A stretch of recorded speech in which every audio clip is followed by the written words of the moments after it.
শুভ সকাল। বাবা ঠাকুরের চরণে শতকোটি প্রণাম। আজকে ছোট্ট নিবেদন। একটা মাঠে একটা গরু চড়ছিল। চড়তে চড়তে চড়তে গরুর স্বভাব হচ্ছে ঘাস খেতে খেতেও কত দূর যাচ্ছে, কত দূর ওর খেয়াল থাকে না, জঙ্গলের দিকে চলে গেছে। ঠিক এই সময় একটা বাঘ ওকে তাড়া করেছে।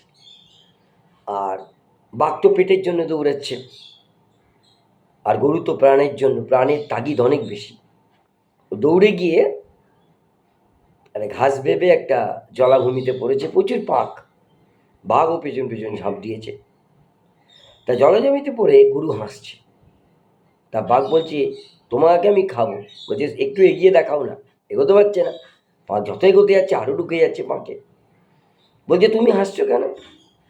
বলছে, আমার একজন মালিক আছে, তোমার আছে? বলে, না, আমার তো নেই। মালিক আমায় ঠিক খুঁজতে খুঁজতে আমার বিপদে মালিক এসে আমার হাত ধরে, আমার গুরু এসে আমার হাত ধরে ঠিক আমাকে ধরে উদ্ধার করে নিয়ে যাবে।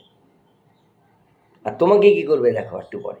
ঠিক ঘন্টাখানেক পরে, আধ ঘন্টা 1 ঘন্টা পরে গ্রামের লোকজন লাঠি সোটা নিয়ে ওইখানে এসে হাজির।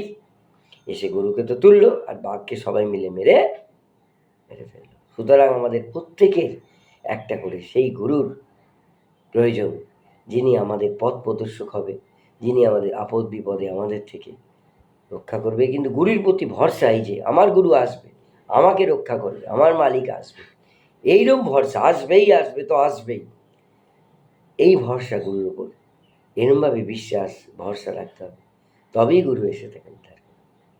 আজকে এইটুকুই।